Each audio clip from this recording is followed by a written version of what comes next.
Good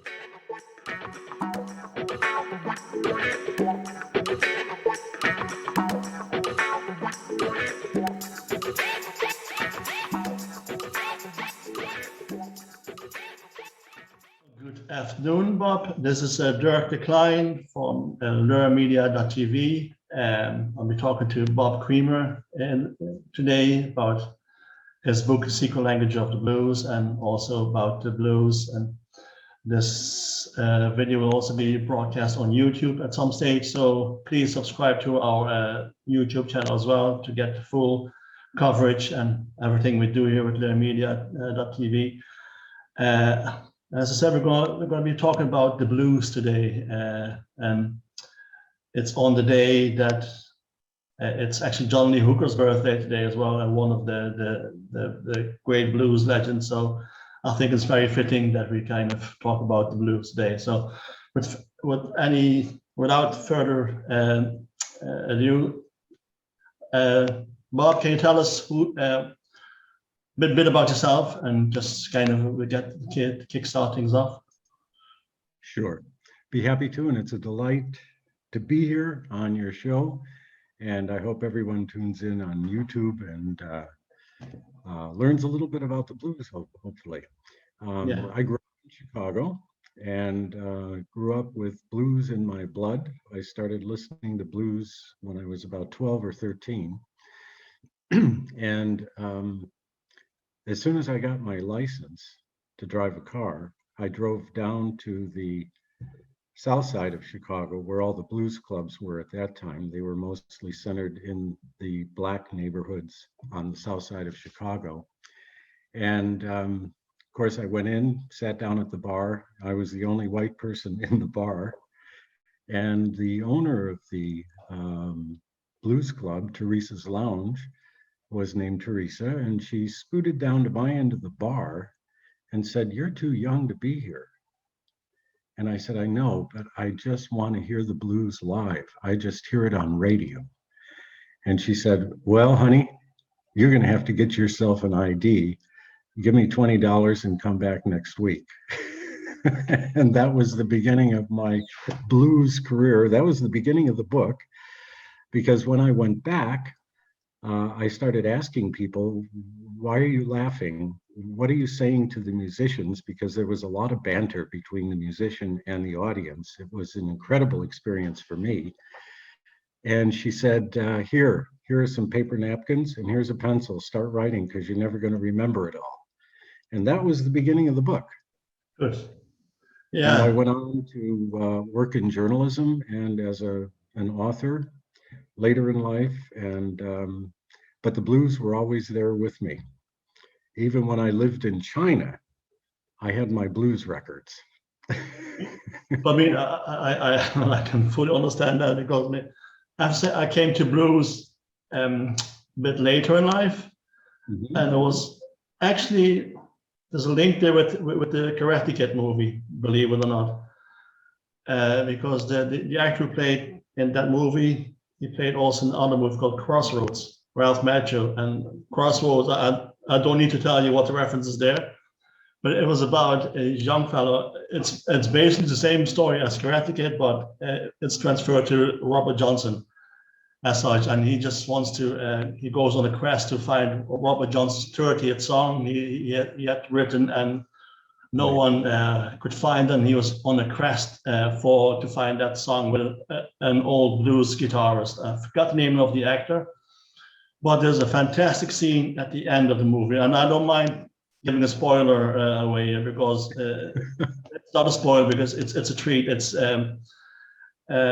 but the music is actually done by Ry Cooder, but they have it has such a great soundtrack. That movie. It's not only Ry Cooder, but it has other musicians there as well. But at the end, near to the end of the movie, there's a duel between Satan's, or the devil's guitarist, and this young fella played by Ralph Macchio, and it goes on about 9 minutes.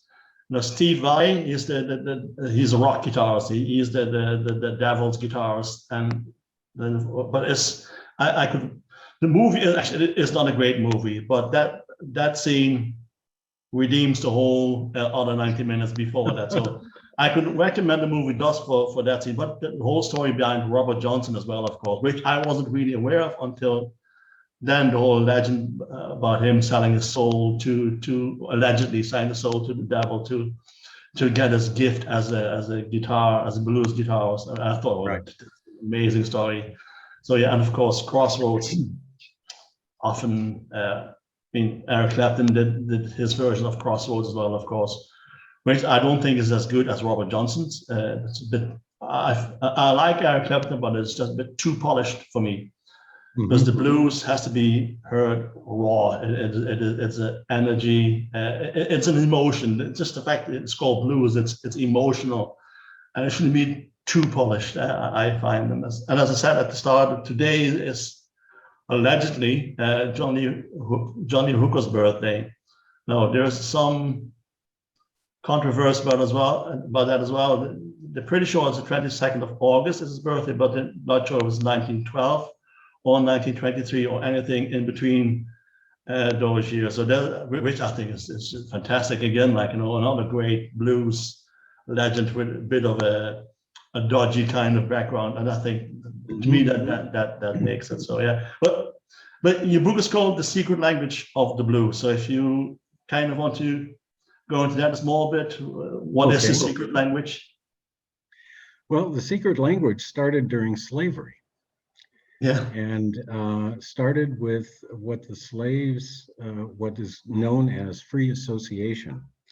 As the slaves came over to the southern states, to the plantations, to work as on the plantations, cotton plantations and sugarcane plantations, they spoke so many African dialects that, of course, they had to learn some English, and the plantation owners used church hymns to do that. And they did it with a rather nefarious second purpose, and that was to try to convert the slaves to Christianity so that they would accept their lot in life as punishment from God. And that they would look to the afterlife for hope and inspiration. But what happened with the slaves is that they began singing these songs, and in talking among themselves, they began to make free associations with biblical references to their own situation as slaves. And so crossing the Jordan River in a hymn automatically got transferred in the slaves' singing of the song to the Ohio River, which was the boundary between the northern states in freedom and the southern states in slavery. And this process continued over hundreds of years. And beginning in the mid-19th century, another element came into this mix of language that began to have a double meaning, and that's what the secret language of the blues is. So many songs, you look at them at face value and you say, okay, that makes sense. Mustang Sally, it's about a woman who's driving around in her car. Yeah.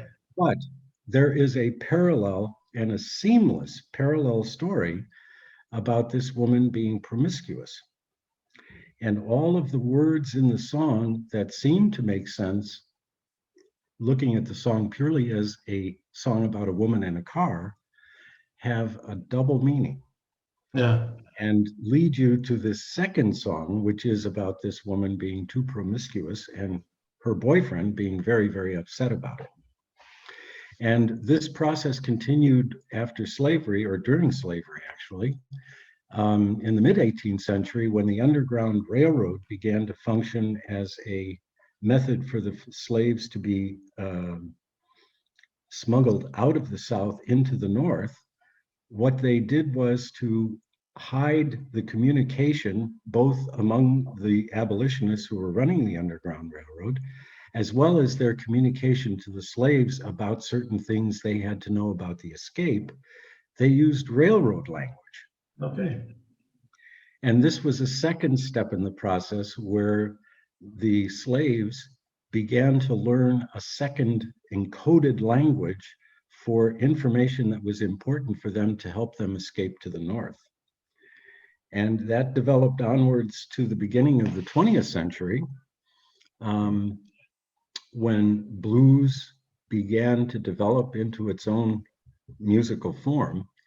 And there were vaudeville shows, minstrel shows, the blackface, the white entertainers that appeared in blackface. Well, the blacks also did that. And what they did was they actually took burnt cork, which was what the white entertainers used to make their faces black, and they used it as well, so that they would look like the white entertainers imitating blacks. Oh, that's cool. And their shows had a different purpose. Of course, the white minstrel shows parodied the blacks and stereotyped them in very insulting ways. But the black performers said, we're going to turn the table on them.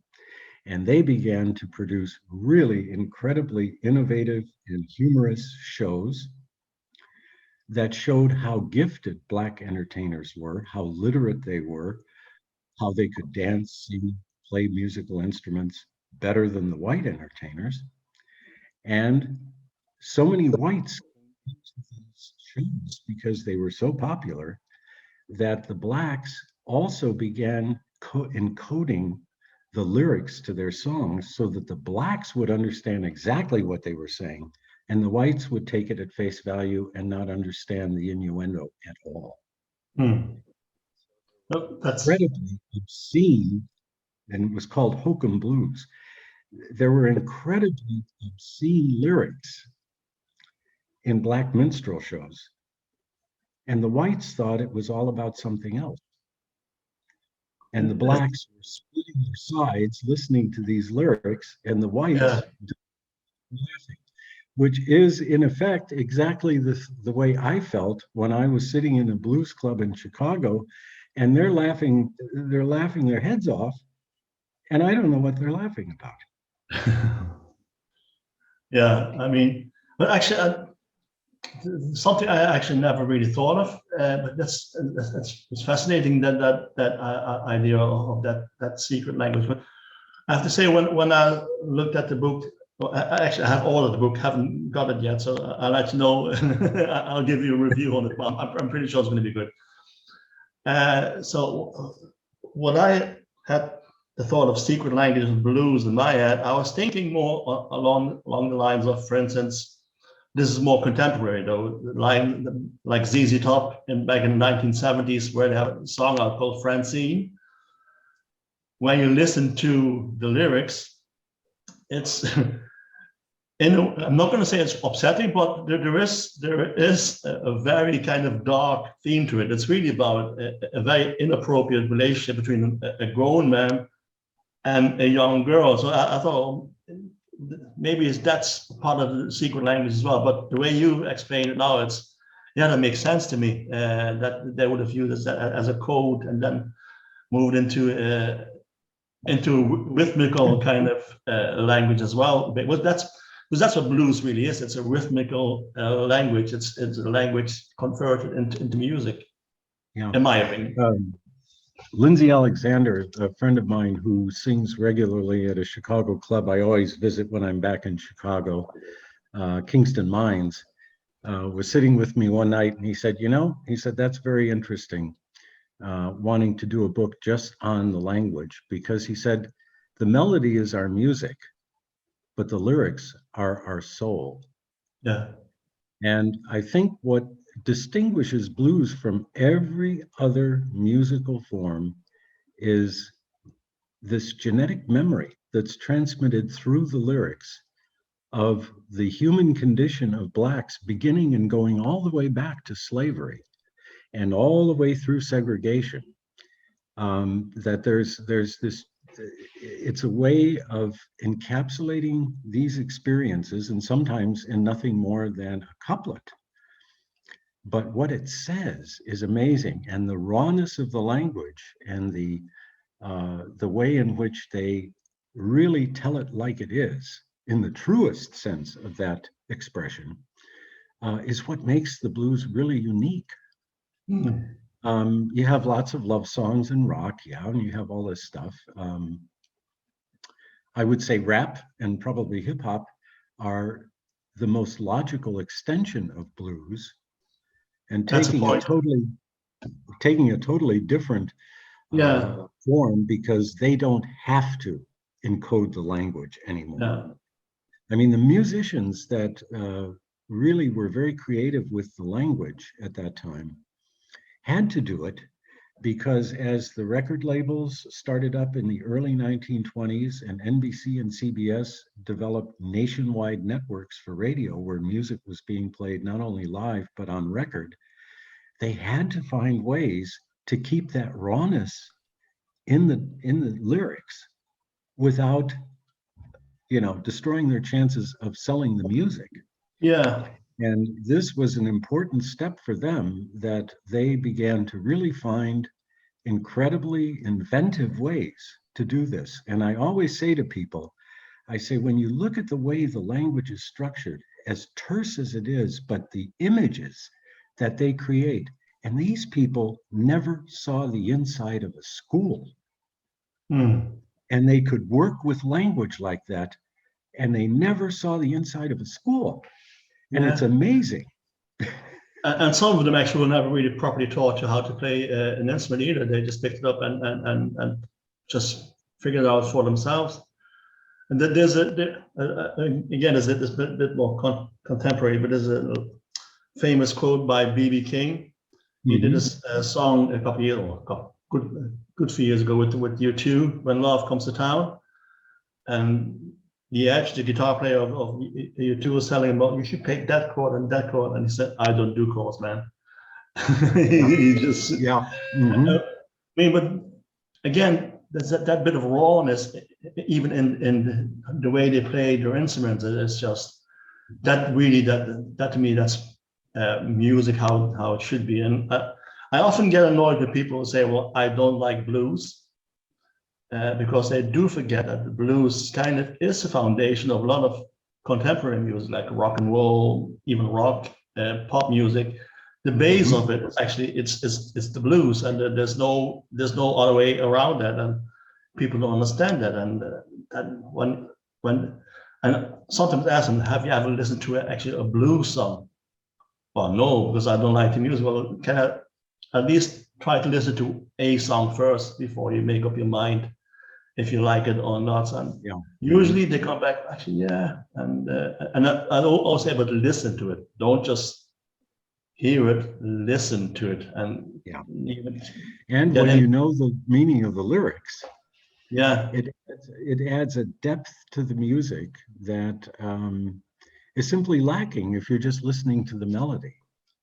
And the depth of emotion that's packed into these very terse lyrics. Sometimes they don't seem to make any sense, but I explain why in the book.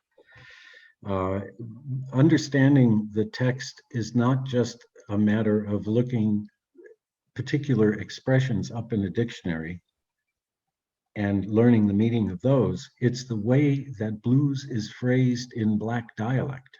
And I deal with that in very extensive way in the book, because there are so many different factors in the dialect of Blacks at that time that you have to understand in order to be able to follow a sentence from beginning to end.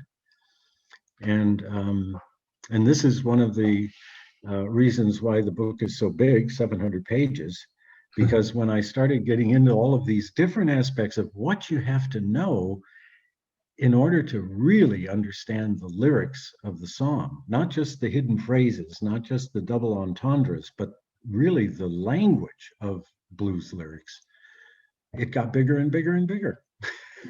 Just repeat, the title of the book is Secret Language of the Blues, author Bob Cremer. So please, people, try to find it and do us all a favor and buy one, just to get it. Because to me, it's important to have documents. Let's call your book a document like that, because it's more than just culture. It's history. It brings back so many other and it brings up so many other things, which I think is great, especially nowadays. We kind of need that a small bit to kind of go back and see where things came from and why things the way they are. So yeah, it's just as I said, haven't received it yet, but I'm pretty sure it's going to be a good read. But you're from Chicago, but I believe you're living in Germany now. Am I right? Yes, I live in Bamberg, Germany, and Bavaria. Okay. I've lived here for 30 years. All right. So because I was looking at your Facebook page, and there's quite a bit of you speak German. You also speak Chinese. Am Yes. Yeah, I set up the Chinese language department at a university here in the area. Okay, cool. So I won't test you on the Chinese today because okay, I don't speak Chinese anyhow. But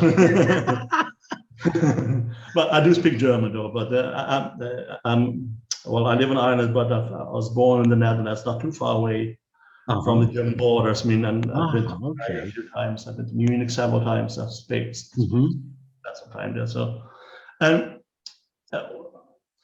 what made you leave Chicago? Was it because of your job as a journalist, or were you just interested in traveling? Or for me, the reason why I moved to Ireland was because of love. My wife was Irish, and that's why I moved here. But if you just want to kind of tell us, that was basically my motivation too. Okay.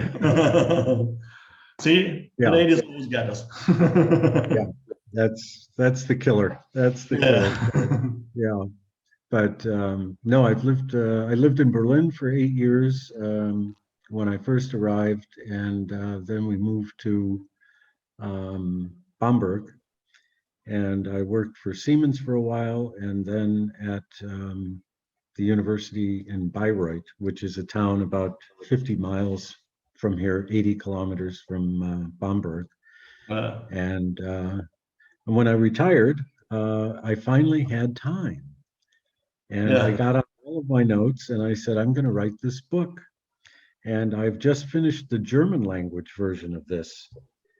And I want to publish it here for Austria, Germany, and Switzerland, because some of my friends who are German, really hardcore blues fans and whose English is very good, they still said, oh, the song text, the lyrics excerpts are still a bit difficult to understand.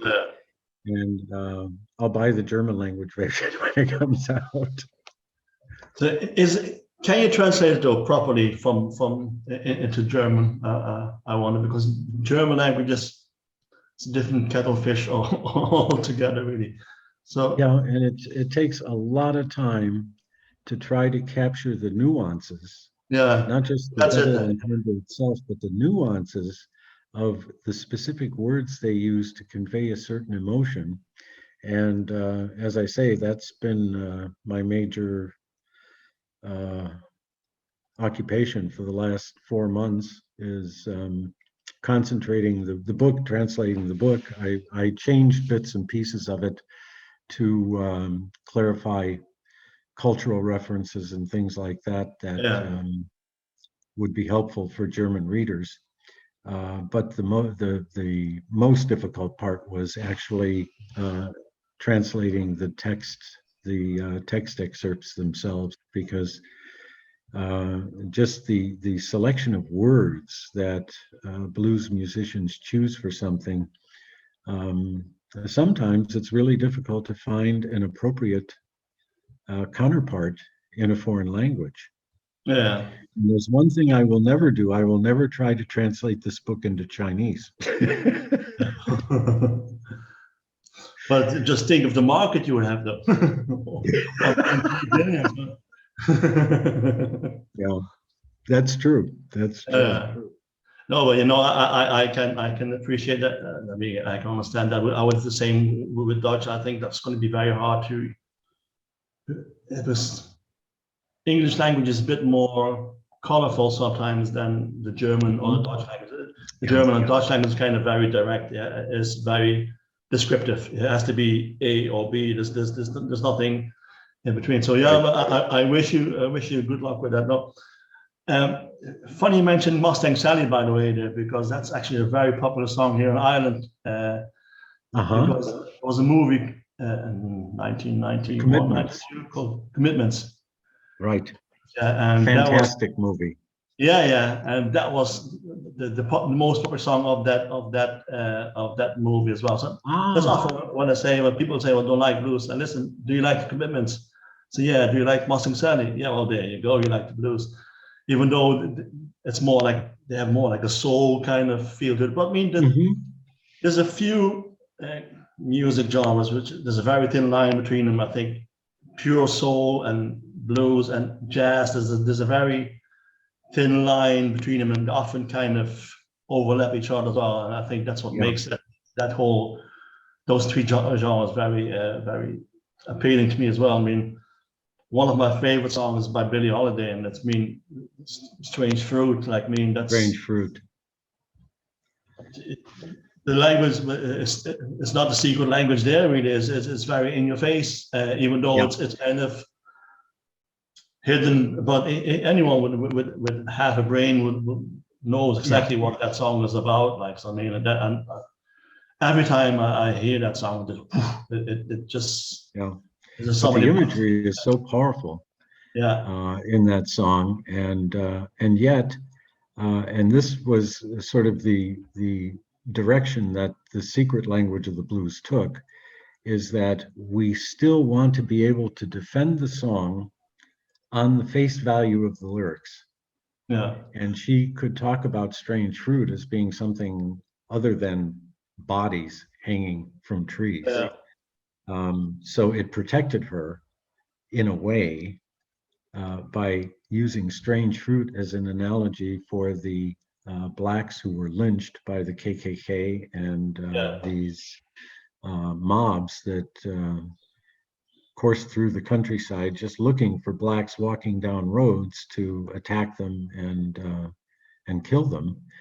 And that's this line that I find so fascinating, is that they always found a way to characterize something in a natural way and yet turn it around and really talk about something as gruesome as, the lynching of blacks in those terms. And it's interesting that you mentioned that song, because that is an incredibly powerful song. And combined with Billie Holiday's voice. And this is this genetic memory that I find so fascinating, that through the hymns that the slaves sang and carried on through black folk music in the interim and during segregation, that all of these experiences remained intact for later generations. And I had a conversation with a great blues singer, Cheryl Youngblood, at Blue Chicago, one of my favorite clubs in Chicago. And she's younger. She grew up after segregation ended. She was like 10 when the laws were passed in the mid-60s and ending segregation. And she said, I still know what that means. There's a connection there through the music and through these lyrics that all Black people, whether they experienced it or not, they feel it. They feel the pain, they feel the joy, they feel the desperation, everything that's expressed in blues lyrics, because of this genetic memory that has transmitted. And this is the rawness of the music. It's the emotion. It's not being made to look pretty. It's not being glorified or subdued in any way. It's that raw language that conveys the exact emotions that these musicians were feeling when they were playing the music. And that's why the lyrics are so important to really grasping the full impact of the music, because that emotion doesn't come through the way he plays the guitar. It comes through the lyrics. And if you think about it, it's interesting that you mentioned jazz as an overlapping, and it certainly is. The interesting thing is that blues is almost all lyrical music, and jazz is most often instrumental. Yeah. Yeah, And of exactly. course, jazz and rock and roll and swing, all those names came from the blues, and they Yeah. all mean sex. Yeah. Yeah. I mean, yeah, but that's what I meant earlier as well. But the likes of, for instance, Eric Clapton. I mean, I like him as a musician, and there's no one can deny he's a great guitarist. But Oh yeah, it's sometimes when he plays blues, and I do consider him as a blues guitarist, but it's yeah, too polished. And it's but having said that, though, it's because of the likes of Eric Clapton and another hero of mine, which is his anniversary coming up in a few days, Steve Ray Vaughan. oh yeah, I started to listen to the original blues music as well, because I thought, well, these guys are great, and where does this originate? So that's how I kind of got into it. So uh-huh. they were a great gateway for the bigger picture of the blues. Now, I'm a guitarist myself as well, so I love guitar music. So to me, a good guitar piece also evokes emotions in me. Combine that with good lyrics, I mean, I'm yours forever. I'm sold to you. But that's what I so like about the blues music, especially Robert Johnson's music. Yeah. It's just so. I mean, and his lyrics sometimes are very dark.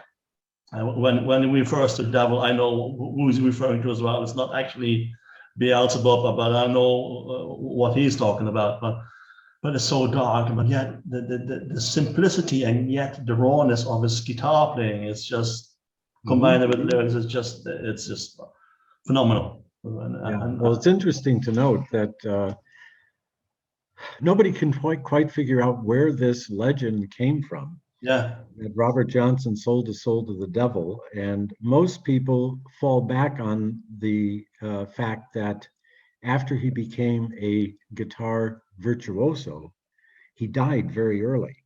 And they said, that's the proof. He sold his soul to the devil. He became great as a guitarist, and then he had to sell his soul. And that was, he was paying his dues. But interestingly enough, the only blues musician that ever mentioned selling his soul to the devil was Tommy Johnson. Yeah. He was a contemporary of Robert Johnson. And Tommy Johnson said, yeah, this is what you have to do if you want to sell your soul to the devil.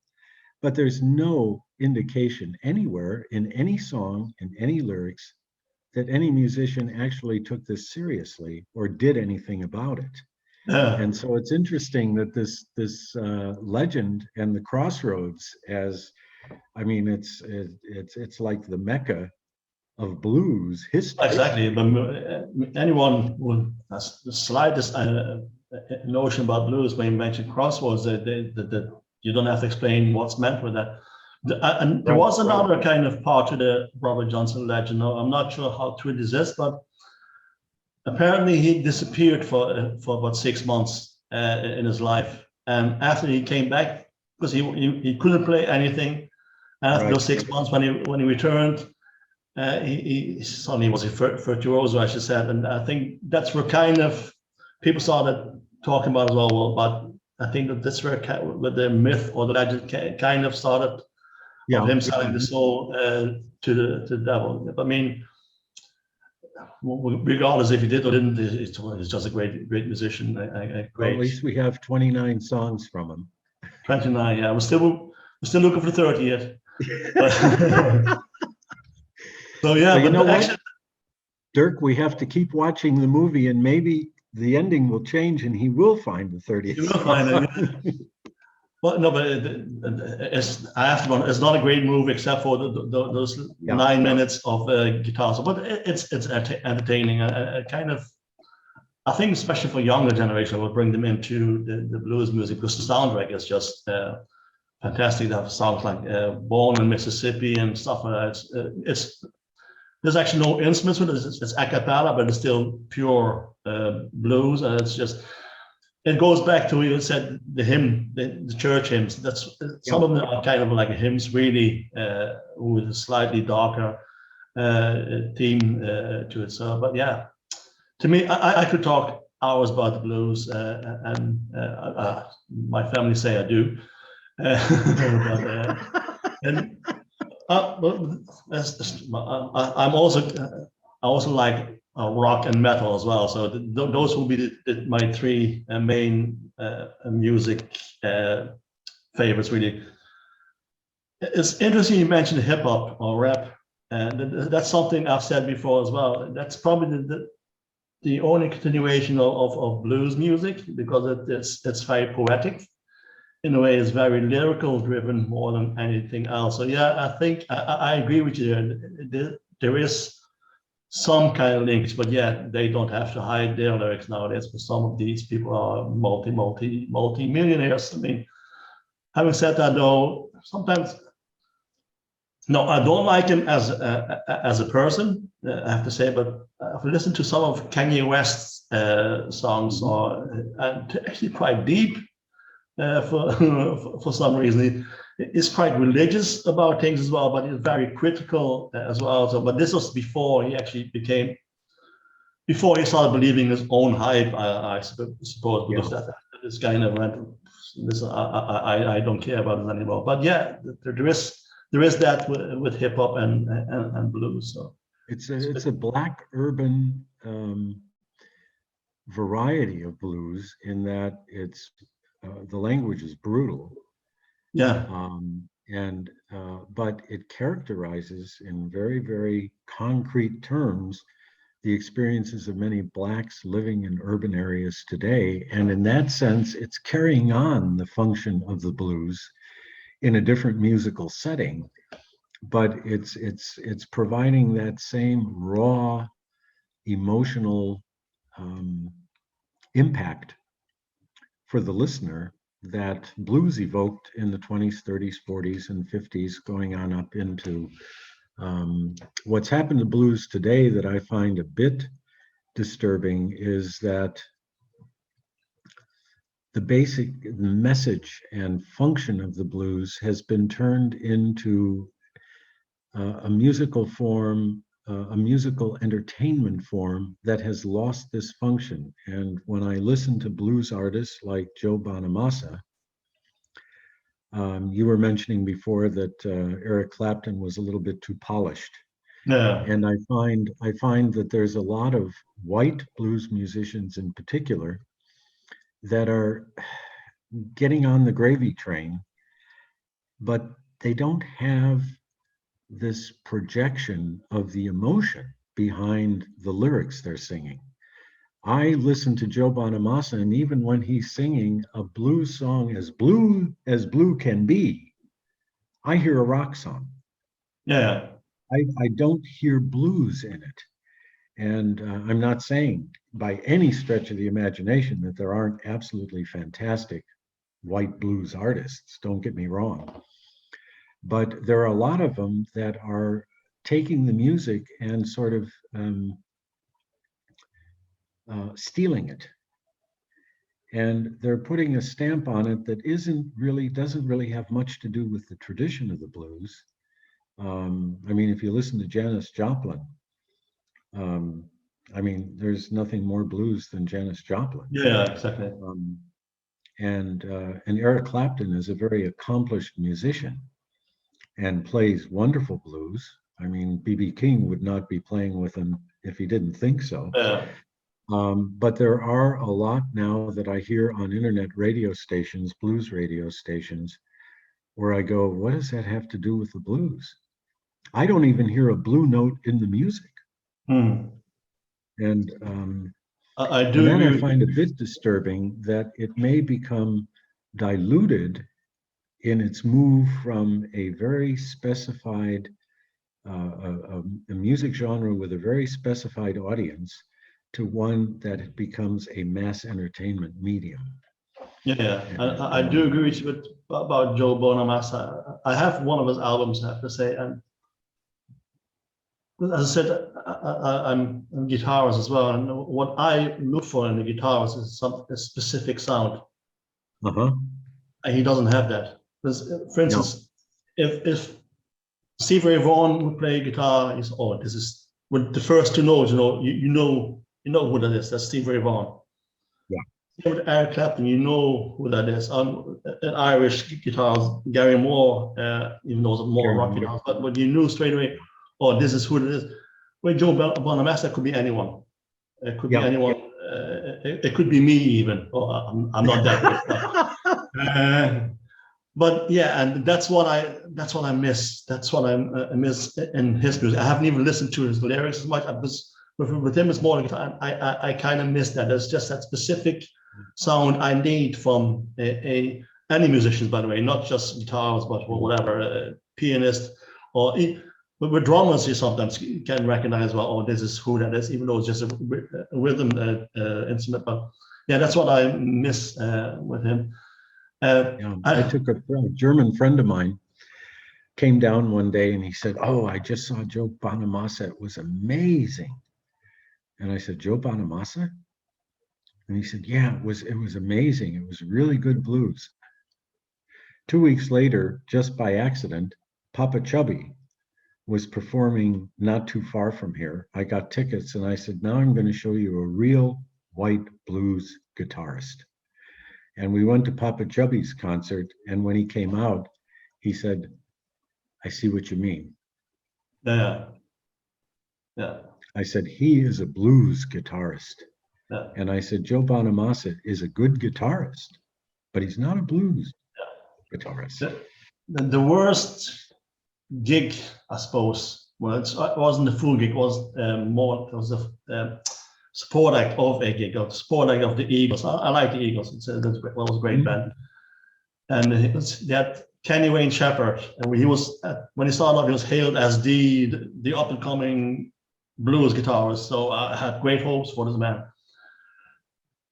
So walked in and he played a version of Jimi Hendrix Voodoo Child, and he completely destroyed it. And I was thinking, I'm going to walk out of here. To me, this has already ruined the rest of the gig. So luckily, he only played 2 songs afterwards, and then the Eagles started, and they had the perfect sound and everything. But to me, how can anyone call this the up and coming blues guitarist? And a friend of mine was saying, well, that's a great song, the Voodoo Child. And listen, and I played the Jimi Hendrix version for him and the Stevie Ray Vaughan version, which I think is actually better than Jimi Hendrix. Now, this is how you play that song. Papa Chubby's version of Hey Joe is better than Jimi Hendrix. Yeah. I think Jimi Hendrix as a guitarist, he's I have the same, for instance, with Bob Dylan. I don't like him as an artist, as a singer, as a songwriter, okay, but not as a singer. I don't get him. I really don't. But when you hear his songs being played by others, yeah, that's quite good. And at the same, Jimi Hendrix, don't get me wrong, he's a great guitarist, but some of his material, I think, suits others better. Yeah, Hey Joe is probably one of them as well, because I heard all the versions of that as well. Also from Stevie Ray Vaughan, which is just that slightly better, a bit more edgier as well. So, but yeah, this thought came to me last night. By the way, I was doing a bit of research on well, I was actually going through some of my albums I have at home, and because one of my all-time blues favorites is Blind Willie McTell. For some reason, a lot of them are blind as well. I'm blind blues guitarists. Yeah. And I was thinking that because his real name is Blind Willie McTeer, or Willie McTeer, I think Willie McTell, clearly he's referring to William Tell. And that never crossed my mind until last night. I said, oh yeah. So I mean, again, that's something I often find in how they even name themselves. There's some kind of hidden kind of things. Well, all of the blues musicians chose, not all, but a great number of them chose names that had double meanings. T-Bone Walker, Yeah, T-Bone is a reference to the male sexual organs. yeah, Muddy Waters is a yeah, reference to the Mississippi River and the floods that caused the water to become muddy, and of course caused blacks great loss because they lost everything every time the river overflowed the banks, and they were in these lowlands on either side of the river, and they lost their houses, their possessions, everything. And so muddy water is a key term in blues lyrics for great distress, great personal problems and crises in their lives. And these terms drawn from the secret language of the blues are used by quite a few musicians to as stage names, because of course the audiences love this. They get yeah. on the stage and they say, "I'm T-Bone Walker," and they just, start laughing uncontrollably. Um, and I'm trying to think of some others that had these Hambone. William Hambone Newberg. A Hambone is also a sexual allusion, and Blind Lemon Jefferson. Yeah. Lemon is also a sexual innuendo. So if you go through the ranks of all the classic blues musicians of the 20s and the 30s, you'll come up with, I would venture a guess to say, at least 30 to 40% have a nickname that is drawn from the secret language of the blues. Yeah. Yeah, I mean, and that's what makes it fascinating as well. I mean, it's they've put some thought, maybe not too much, but some thought to how they would market them themselves well, like they would, to the name. I think that's just that shows you that there's some level of detail that they were very proud of, that they want in there, that a message that they want to convey from point A, from straight away when you see their name, there was already a message in there, which I think is just fantastic. Yeah, and it was a clever messaging for audiences because they remembered the name because of the innuendo in the nickname that was a part of their name. They wouldn't forget the musician's name. Yeah. And that worked for them very, very well. There's not a band, and we talked about bands earlier, but white folk playing blues, and you might disagree with me there, but Fleetwood Mac, they were often seen as a blues band. I said, they're not really blues, no. Even though Peter Green is a bluesy guitarist, but even from the start, even when you listen to, it's a great band, don't get me wrong, and they have great music. Yeah.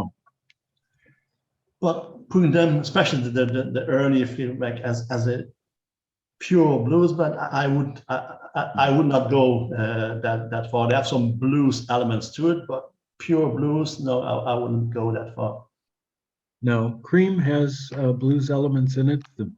Naturally, the Rolling Stones started out almost as a blues band. Yeah. But you can see the progression in all of those bands from their early roots, where they played more blues, to their later success, where they were playing mostly pure rock. Yeah. That they moved away from the blues roots of their sound at the earlier stages of their careers, and they moved more into mainstream rock, classic, what I call classic rock now. Yeah. But there were bands that Canned Heat, for example, and Canned Heat, of course, doesn't say anything. I don't think I've met one person who is a fan of Canned Heat who knows where that name came from. It was a gel, it was a cooking gel in the 1920s that people heated up and inhaled the vapors to get a high during Oh, Prohibition because they couldn't get alcohol. yeah. And they look at me and they go, "What?" And I said, "Yeah, that's one of the most blues terms you can find, canned heat."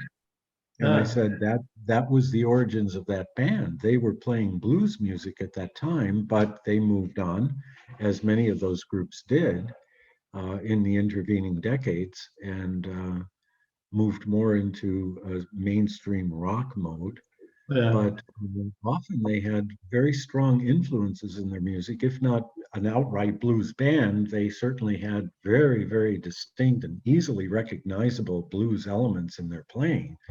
Oh yeah, I mean, even when if it goes a bit more rock, but if you listen to their song "Let's Work Together," there's quite some blues elements in there, and of course, Roxy music kind of destroyed it then by making a more or less a pop song. Which I just don't get. Sometimes you should leave things alone if it's good. Leave it. Don't try to perfection. But yeah, no, you're right. But I didn't know that was the origin of the Cream. The band Cream is a very widespread sexual innuendo in blues. It's used all the time. Cream, something as innocent as cream, was also just had nothing but associations with sexual matters. But that's the thing with blues, there's not much innocence in there really. A lot of rock bands as well, there's not much innocence there. So yeah, but that's what I like, the kind of the hidden kind of messages. And again, the secret language of the blues it's Bob Cremer's book. So it was great talking to you, Bob. I don't want to keep you too long. Talking to you, and if I can make one small notice, a friend of mine told me he ordered the book from the United States, although he lives in Europe, and had to pay this immense cost for postage. You can order it anywhere in Europe on the local Amazon, and you save all that postage and all those customs things, and it's available everywhere in Europe. Yeah, that's we will put on the link to your book as well within the YouTube channel, so people of Amazon can click on it and buy it. So it was great talking to you, and I'm looking forward to reading your book. And maybe some stage in the future after I read it, we might have a chat again. Wonderful. So, it was, okay. I'm not the fastest reader, so you have to bear with me. And I have an awful lot of books I still have to read, because aside from music, I also like history. I have my own history blog. I write a lot about World War II and mainly the Holocaust. So that's another line of books I have to read as well. But 20 still I haven't even touched yet. So, but yeah, so bear with me. But I'm sure I'll bear with you. Dirk, thank you so much for inviting me on your program. I really enjoyed the conversation, and I would love nothing better than to talk to you on or off the screen about blues anytime. We will do that. We will do that. Okay. Okay, thanks. Take care.